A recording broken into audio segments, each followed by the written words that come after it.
आप सभी को नमस्कार। आज मैं आप सभी के समक्ष नवरात्रि व्रत की एक कथा लेकर आई हूँ कि भगवान ब्रह्मा जी कहते हैं कि नवरात्रि व्रत की कथा एक बार सुन लो, गरीबी दूर हो जाएगी।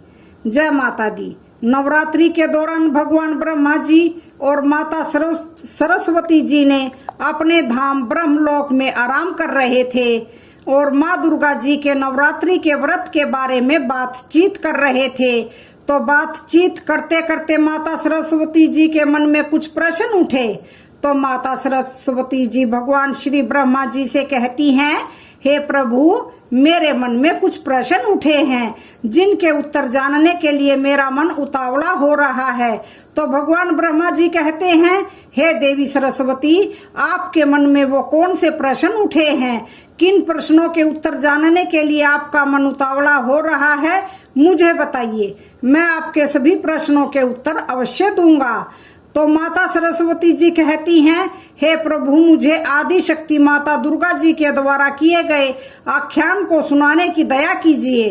तो भगवान ब्रह्मा जी कहते हैं, हे देवी सरस्वती, आपने बहुत ही कल्याणकारी प्रश्न पूछे हैं। आपके इस प्रश्न में समस्त मनुष्य जाति का कल्याण छुपा है।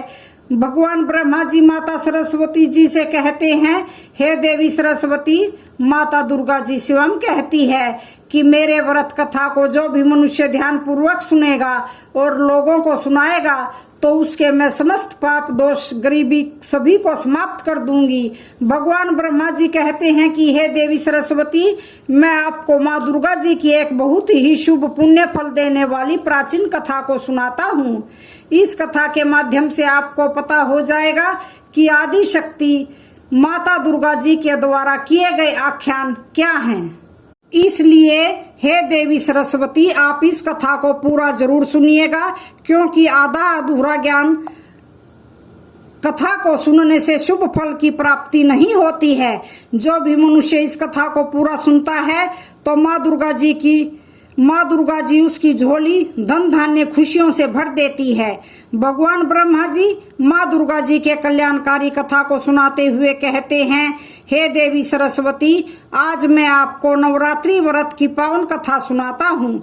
इस मोक्षदायिनी कथा को अगर कोई भी मनुष्य सच्चे मन से शुरू से लेकर अंत तक एक बार पूरा सुन लेता है तो वह कभी भी गरीब नहीं रहता है। भगवान ब्रह्मा जी कहते हैं, हे देवी सरस्वती, आपका ज्यादा समय खराब ना करते हुए मैं आपको आदि शक्ति माँ दुर्गा जी की नवरात्रि की इस पावन कथा को सुनाना शुरू करता हूँ। एक बार की बात है, देवर्षि नारद भगवान श्री हरि विष्णु जी के पास गए और ऐसे अकारण ही आदि शक्ति माता दुर्गा जी के द्वारा किए गए आख्यान को भगवान श्री हरि विष्णु जी से सुनाने के लिए कहने लगे। देवर्षि नारद जी ने भगवान श्री हरि विष्णु जी से कहा, हे सृष्टि के पालनहार, कृपया मुझे आप दुर्गा जी के द्वारा उनके भक्तों पर की गई कृपा का कोई व्याख्यान सुनाइए। तो भगवान श्री हरि विष्णु जी ने देवर्षि नारद जी से कहा कि हे देवर्षि नारद, आप यदि माता आदि शक्ति दुर्गा जी के विषय में जानना चाहते हैं तो मैं आपको आदि शक्ति माता दुर्गा जी के द्वारा अपने भक्तों पर की गई कृपा का व्याख्यान आपको सुनाता हूँ। हे देवर्षि नारद, आप इस मोक्षदायिनी कथा को पूरा अवश्य सुनिए। इस मोक्षदायिनी कथा को सुनने मात्र से समस्त मनुष्य के मनोरथ सिद्ध होते हैं और उसे सौभाग्यशाली रहने का वरदान प्राप्त होता है। तो देवर्षि नारद कहते हैं, हे प्रभु, आप उस मोक्षदायिनी कथा को सुनाइए। मैं पूरी सच्चा श्रद्धा से आपके द्वारा सुनाई गई कथा को अवश्य सुनूंगा और इस मोक्षदायिनी कथा को संपूर्ण जगत में विख्यात भी करूंगा। तो देवर्षि नारद की बात सुनकर भगवान श्री हरि विष्णु जी मोक्षदायिनी कथा को सुनाना आरंभ करते हैं और कहते हैं, हे देवर्षि नारद, किसी समय की बात है, किसी नगर में दयाराम नाम का शिल्पकार रहता था। वह अपने हाथों से बहुत ही अच्छी अच्छी मूर्तियां बनाता था, फिर उन मूर्तियों को शहर में ले जाकर बेच आता था। इस तरह से वह अपने परिवार का पालन पोषण करता था। दयाराम का विवाह एक अत्यंत सुंदर स्त्री के साथ हुआ था, जो बहुत ही सुंदर होने के साथ बहुत ही दयालु स्वभाव की थी और अच्छी तरह से अपने परिवार का पालन पोषण कर रही थी। इसी प्रकार दिन बीत रहे थे, परंतु एक दिन दयाराम अपनी मूर्तियों को साथ लेकर शहर में बेचने के लिए गया हुआ था और अपनी मूर्तियों को शहर में मूर्तियों के बाजार में बेच ही रहा था कि उसी समय अचानक से उसकी दुकान पर एक आदमी आया और दयाराम से मूर्ति लेता है, परंतु वह आदमी दयाराम को उस मूर्ति का दाम देना भूल गया था। तो दयाराम उस व्यक्ति को आवाज लगाने लगता है, लेकिन वह व्यक्ति उससे बहुत दूर निकल गया था, इसलिए वह दयाराम की आवाज नहीं सुन पा रहा था और वहां से जाने लगता है। तो दयाराम उससे अपनी मूर्ति का दाम लेने के लिए उस व्यक्ति के पीछे भागने लगता है। तो अचानक से दयाराम के पीछे से आ रही एक बैलगाड़ी उसके ऊपर चढ़ गई, जिससे उसे बहुत सी चोटें आ गई और उसकी जान बच गई। परंतु उस हादसे में दयाराम के दाहिना हाथ को काटना पड़ गया, क्योंकि उसका दाहिना हाथ बिल्कुल खराब हो गया था। दयाराम एक शिल्पकार था और वह अपने हाथों से मूर्तियां बनाता था। उसके बाद उन मूर्तियों को शहर में ले जाकर बेचा करता था, जिससे उसके परिवार का अच्छी तरह से गुजर बसर चलता था। परंतु उस हादसे में दयाराम के दाहिना हाथ कट जाने के कारण उसका जीवन बड़ा ही कष्टमय हो गया था।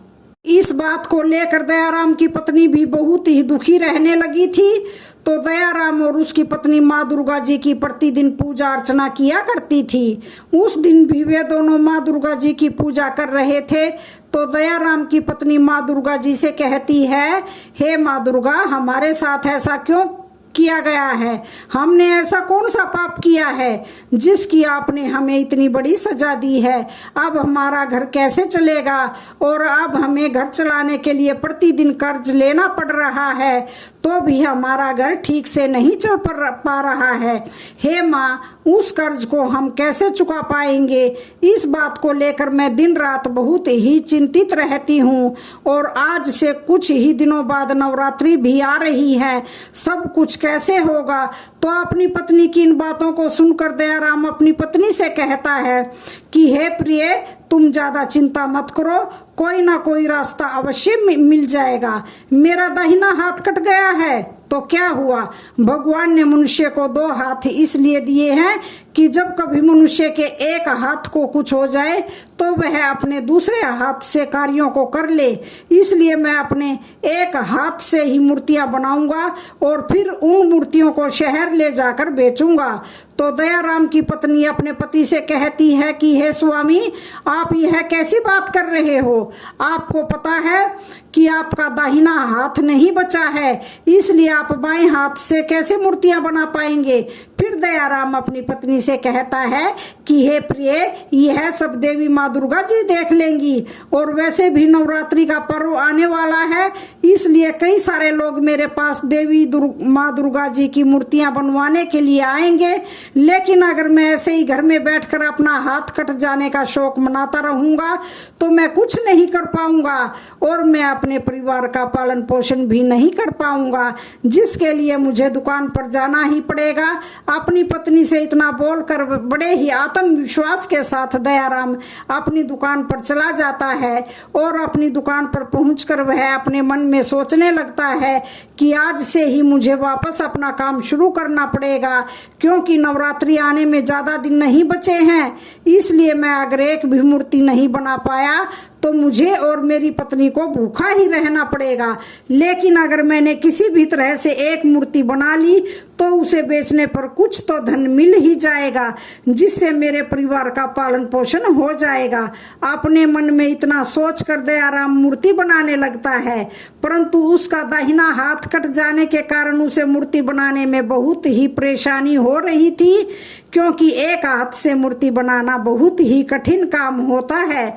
इसलिए दयाराम मूर्ति को बार बार बनाता और वह मूर्ति बार बार बिगड़ जाती थी, परंतु वह मूर्ति अच्छी नहीं बन पाती थी। तो दयाराम प्रतिदिन अपनी दुकान पर जाकर अपने एक हाथ से मूर्ति बनाने का प्रयास करता रहता था और धीरे धीरे उसकी मूर्तियां भी बनने लगी थी।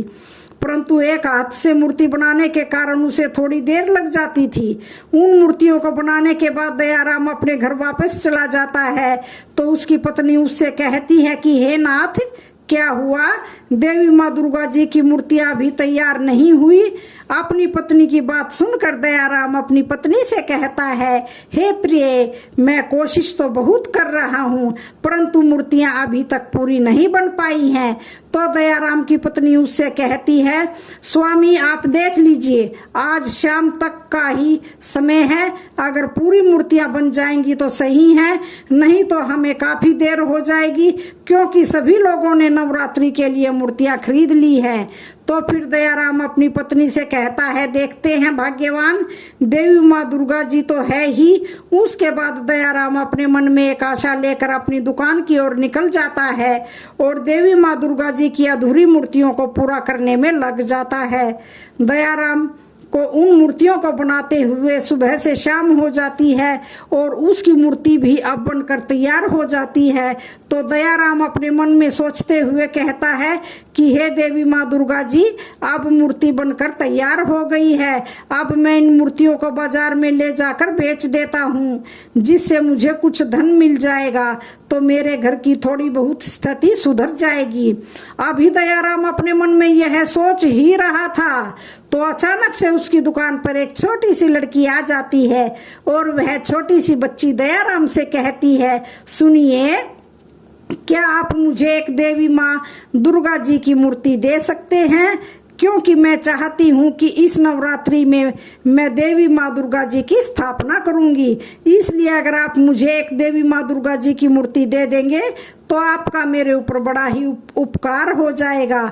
तो उस छोटी लड़की की बात सुनकर दयाराम उस छोटी सी लड़की से कहता है, हे पुत्री, यह मूर्ति बेचने के लिए है, इसलिए मैं आपको यह मूर्ति ऐसे नहीं दे सकता हूँ। तो वह छोटी सी लड़की दयाराम से कहती है, मैं आपसे निवेदन करती हूँ कि आप कृपया मुझे यह मूर्ति दे दीजिए, मेरे पास धन भी नहीं है लेकिन मैं इस बार माता की स्थापना करना चाहती हूँ, इसलिए अगर आप मुझे यह मूर्ति दे देंगे तो मैं देवी माँ दुर्गा जी से कहूँगी कि वह आपकी सभी परेशानियां और मनोकामनाओं को पूर्ण कर दें। उस छोटी सी लड़की की बात सुनकर दयाराम अपने मन में सोचने लगता है कि यह छोटी सी लड़की बड़ी आस लेकर मेरे पास आई है, इसलिए मैं इसे खाली कैसे भेज सकता हूँ, परंतु अगर मैं यह मूर्ति इस लड़की को मुफ्त में दे दूंगा तो मेरे घर का गुजर बसर करने में बड़ी ही कठिनाई आएगी। लेकिन मैं इस लड़की को ऐसे निराश भी नहीं कर सकता हूँ क्योंकि यह भी तो देवी माँ दुर्गा जी का ही रूप है, इसलिए छोड़ो मेरी परेशानियाँ तो देवी माँ दुर्गा जी दूर कर ही देंगी, मैं इस लड़की को यह मूर्ति दे देता हूँ। अपने मन में इतना सोचकर दयाराम उस छोटी सी लड़की से कहता है, यह लो पुत्री, तुम ही यह मूर्ति रख लो, मैं बेचने के लिए दूसरी बना लूंगा। फिर दयाराम उस छोटी सी लड़की को वह मूर्ति को दे देता है और दयाराम उस छोटी सी लड़की के हाथ में जैसे ही देवी माँ दुर्गा जी की मूर्ति रखता है वैसे ही वह छोटी सी लड़की अपना रूप बदल लेती है और साक्षात देवी माँ दुर्गा जी के रूप में आ जाती है। तो दयाराम साक्षात देवी माँ दुर्गा जी को अपने सामने देखकर बड़े ही आश्चर्य में पड़ जाते हैं। फिर तुरंत ही देवी माँ दुर्गा जी के चरणों में गिर जाता है और माँ दुर्गा जी से कहता है, हे माँ, आज आपके दर्शन पाकर मेरा पूरा जीवन सफल हो गया है और आपने इस तुच्छ मनुष्य को दर्शन देकर मेरा जीवन सफल कर दिया है। तो माँ दुर्गा जी दयाराम से कहती है, उठो वत्स, मैं तुम्हारी भक्ति और सच्चाई से बहुत ही प्रसन्न हूँ कि कैसे तुम अपने मुश्किल समय में भी मेरा नाम जपते रहे और कैसे तुमने बिना अपना कोई फायदा देखे एक लड़की की निस्वार्थ भाव से सहायता किए हो, इसलिए मैं तुमसे बहुत प्रसन्न हूँ। हे पुत्र, मैं तुमको एक वरदान देती हूँ कि तुम जिस भी मिट्टी को अपने हाथ से छुओगे वह मिट्टी एक जादुई मिट्टी बन जाएगी, जिससे तुम अपने मन में जो भी आकार बनाओगे वह मिट्टी अपने आप ही उस आकार की बन जाएगी, जिससे तुमको अपने एक हाथ से मूर्तियां नहीं बनानी पड़ेंगी। माँ दुर्गा जी की इन बातों को सुनकर दयाराम माँ दुर्गा जी से कहता है, धन्यवाद माता, आपने मेरे ऊपर बहुत ही बड़ा उपकार किया है। तो माँ दुर्गा जी दयाराम से कहती है, हे पुत्र, लेकिन तुम इस शक्ति पर कभी घमंड मत करना, और अगर तुम्हें कोई भी जरूरतमंद व्यक्ति दिखे तो उसकी सहायता अवश्य करना। दयाराम से इतना बोलकर देवी माँ दुर्गा जी वहां से अंतर्ध्यान हो गई। इस वरदान के मिल जाने के बाद दयाराम को ऐसा लग रहा था कि जैसे उसे उसके दोनों हाथ मिल गए हैं। फिर दयाराम प्रतिदिन अपने हाथों से मिट्टी को छूता था और उस जादुई मिट्टी को अपने मन के अनुसार आकार बना देता था, जिससे अब उसे मूर्ति बनाने में कोई दुख नहीं हो रहा था। और इस तरह से वह प्रतिदिन कई सारी मूर्तियां अपने मन के मुताबिक बना लेता था। उसके बाद उन मूर्तियों को बाजार में बेच आता था और उसकी बनाई मूर्तियां बहुत ही सुंदर और आकर्षक होती थी। दयाराम की मूर्तियां इतनी आकर्षित और सुंदर होती थी कि उसकी मूर्तियों को खरीदने के लिए लंबी लंबी लाइनें लगने लगती थी और दयाराम की मूर्तियां खरीदने के लिए दूर दूर के नगर से लोग आते थे और उसकी मूर्तियां लेकर जाते थे। इस प्रकार दिन गुजर रहे थे। फिर देखते ही देखते देवी माँ दुर्गा जी के वरदान से दयाराम के दिन सुधर गए थे और उसके सारे कर्जे भी खत्म हो गए थे और अब दयाराम की पत्नी भी प्रसन्न रहने लगी थी। अब दयाराम को किसी भी चीज की कोई कमी नहीं थी, क्योंकि अब उसके पास वह सब कुछ था जिसकी उसे कभी जरूरत पड़ती थी। दयाराम प्रतिदिन अपने मन से सोच सोच कर जादुई मिट्टी से मूर्तियां बना लेता था। उसके बाद उन मूर्तियों को शहर में बेच आता था और इस तरह दिन बीत रहे थे और दयाराम धीरे धीरे धनवान होता जा रहा था। परंतु एक दिन की बात है, दयाराम अपनी दुकान में मूर्ति बना रहा था तो अचानक से उसकी दुकान पर एक आदमी आता है और दयाराम से कहता है, दयाराम जी, क्या आप मेरी एक सहायता करेंगे? तो उस आदमी की बात सुनकर दयाराम उससे कहता है, जी बताइए, मैं आपकी क्या सहायता कर सकता हूँ? तो वह आदमी दयाराम से कहता है, मैंने लोगों से आपके बारे में सुना है कि आपके पास एक चमत्कारी शक्ति है जिससे आप अपने मन में जो भी सोचते हैं उसकी मूर्ति अपने आप बन जाती है। तो फिर दयाराम उस आदमी से कहता है, जी हाँ, यह तो है, आपने सत्य कहा। तो वह आदमी दयाराम से कहता है, क्या आप मुझे वह चमत्कारी शक्ति दे सकते हैं? देखिए, मना मत कीजिएगा, क्योंकि मेरी माँ का कुछ ही दिनों पहले देहांत हो गया है और मैं अपनी माँ से बहुत प्रेम करता था, परंतु मेरे पास मेरी माँ की कोई भी तस्वीर नहीं है, लेकिन मेरी माँ सिर्फ मेरे मन में है। इसलिए अगर आप मुझे वह शक्ति दे देते हो तो मैं अपने मन से सोचकर अपनी माँ की एक मूर्ति बना लेता जिसे मैं सदैव अपने पास रखूंगा। परंतु देखिए, मना मत कीजिएगा, मेरे पास सिर्फ यही एक रास्ता है। तो उस आदमी की बात सुनकर दयाराम अपने मन में सोचने लगता है कि क्या मुझे अपनी शक्तियां इस अजनबी आदमी पर भरोसा करके इसे दे देना चाहिए? लेकिन यह शक्ति मेरी तो नहीं, यह शक्ति तो मुझे देवी दुर्गा माँ जी ने दी है और देवी माँ दुर्गा जी ने यह भी कहा है कि कोई जरूरतमंद को जरूरत पड़े तो इन शक्तियों से उनकी सहायता कर देना। मुझे यह शक्तियां इसे दे देना चाहिए जिससे इसकी यह मनोकामना पूरी हो जाएगी। अपने मन में इतना सोचकर दयाराम उस आदमी से कहता है, ठीक है भाई, मैं आपको उस शक्ति का ज्ञान दे देता हूँ। जैसे ही वह दयाराम इतना कहता है, वैसे ही वह अजनबी आदमी देवी माँ दुर्गा जी के रूप में साक्षात प्रकट हो जाती है और वह व्यक्ति देवी माँ दुर्गा जी ही थी जो दयाराम की परीक्षा लेने आई थी। तो देवी माँ दुर्गा जी को देखकर दयाराम उनके चरणों में गिर गया। तो माँ दुर्गा जी दयाराम से कहती है, उठो वत्स। फिर दयाराम देवी दुर्गा माँ जी से कहता है कि माँ, यह क्या खेल था? तो देवी माँ दुर्गा जी दयाराम से कहती है, हे पुत्र, मैं तेरी परीक्षा लेने आई थी कि कहीं तुम मेरी बताई गई बातों को भूलकर इन शक्तियों पर अपना अधिकार तो नहीं बना रहे हो। परंतु तुमने मुझे अपनी सच्चाई व ईमानदारी से फिर से प्रसन्न कर दिया है। इसलिए हे पुत्र, मैं तुझे वरदान देती हूँ कि तुम्हारी सभी मनोकामनाएं अवश्य पूर्ण हो जाएंगी, जिससे तुम कभी भी गरीब नहीं रहोगे। और दयाराम से इतना बोलकर माँ दुर्गा जी वहां से अंतर्ध्यान हो गई। तो फिर दयाराम अपनी पत्नी के साथ सुखपूर्वक से अपने जीवन का निर्वाह करने लगते हैं। भगवान श्री हरि विष्णु जी कहते हैं कि हे देवर्षि नारद, यही थी आदि शक्ति देवी माँ दुर्गा जी की कथा। भगवान श्री हरि विष्णु जी की बात सुनकर देवर्षि नारद जी कहते हैं, हे प्रभु, आपका मुझे इस कथा का अवलोकन करने के लिए दिल से धन्यवाद। मैं आपके द्वारा सुनाई गई इस कथा को चराचर जगत में विख्यात करूंगा। इस प्रकार भगवान ब्रह्मा जी ने माँ सरस्वती जी के माध्यम से समस्त मनुष्य जाति के कल्याण हेतु इस मोक्षदायिनी माँ दुर्गा जी की कथा को सुनाए हैं। आशा करती हूँ कि आप सभी लोगों को नवरात्रि की यह कथा अच्छी लगी होगी। तो आज की इस वीडियो का यहीं पर समापन होता है। वीडियो